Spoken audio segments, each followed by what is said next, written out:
అరే బోడిగుండు అరగుండు అరవింద్, నీకేం అవసరం వచ్చిందిరా ముఖ్యమంత్రిని పట్టుకొని పిచ్చి పిచ్చిగా మాట్లాడుతున్నావు?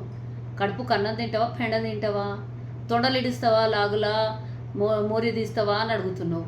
తొండలు ఇడుసుడేమో కానీ నువ్వు వేసుకున్న చెడ్డీలన్నీ కూడా కాంగ్రెస్లో మీ అయ్య సంపాదించిన పైసలతోని నువ్వు కొనుక్కున్న పైసలు, నువ్వు రాజకీయం చేస్తున్న ప్రతి పైసా కాంగ్రెస్ది.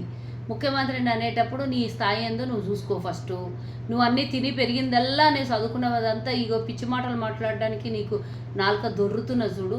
అంతకుముందు చదువుకున్న పైసలన్నీ కూడా కాంగ్రెస్వి, కాంగ్రెస్లో సంపాదించిన పైసలు.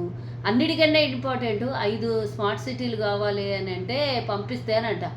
5 స్మార్ట్ సిటీలు అన్నా ఫస్ట్ వచ్చినాయి ఐడికి. అవెందుకు తెలియలేదు నీకు? మోడీ సాఫ్ చేస్తాడా? మోరీలు రేవంత్ రెడ్డి సాఫ్ చేయాలంటావు. మళ్ళీ మోడీ తిట్టినప్పుడు నీకు బుద్ధి లేదా? నేను అనలేదా కడుపుకు అన్నం తినవా? మరి అప్పుడు అనలేదు మరి గాడు మోదీ. మరి అప్పుడు ఏందో నెహ్రూని, ఇందిరాగాంధీని, సోనియా గాంధీని, రాహుల్ గాంధీని పట్టుకొని తిట్టినప్పుడు వాళ్ళు దేశానికి స్వతంత్రం తెచ్చిర్రా బడవల్లారా, మళ్ళీ మీరెందుకు వాళ్ళని తిడుతున్నారా అని మీరు ఎందుకు అడగలేదు?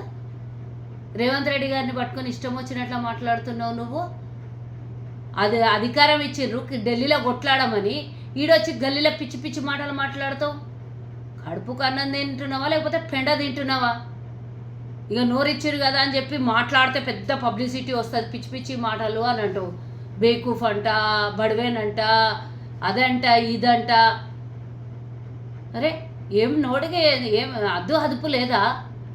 పబ్లిక్ పదవి ఇచ్చిండ్రు, దాన్ని ప్రజా సంక్షేమం కోసం వాడుకో. ఢిల్లీ నుంచి నిధులు తీసుకురా ఏమన్నా స్పెషల్ కేటగిరీలో పెట్టుకొని. చాలామంది ఉన్నారు కదా భుజాల మీద భుజాలు వేసుకొని నడిచేటోళ్ళు. మీరు అందరు కలిసి తీసుకురాని తెలంగాణకు. నాలుక ఎక్కువ బయటకు వస్తున్నది, జాగ్రత్త. ఇక ఇన్ని రోజులు బచాయించుకునేమో పిచ్చి పిచ్చిగా వాళ్ళతో మాట్లాడడానికి అంటావు. టీఆర్ఎస్ వాళ్ళతో సంకనాకుతున్నావా అని అంటావు. ఇన్ని దినాలు సంకనాకుతున్నది ఎవరు? మళ్ళీ మీరు మీ పార్టీలు కాదా?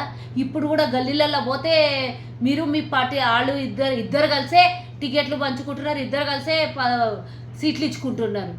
సంకనాకుతున్నారో ఇంకేమన్నా నాకుతున్నారో చూసుకోమని. ఇక నేను ఇంతకన్నా గలీజ్గా కానీ అంతకన్నా గలీజ్ అర్థాలు వస్తాయి నువ్వు మాట్లాడినటువంటి మాటలకు. నేను చెప్తున్నటువంటి జవాబు సిగ్గు ఎగ్గు లేదు. మనిషి జన్మ పుట్టి పిచ్చి పిచ్చిగా దున్నపోతులాగా మాట్లాడతావు.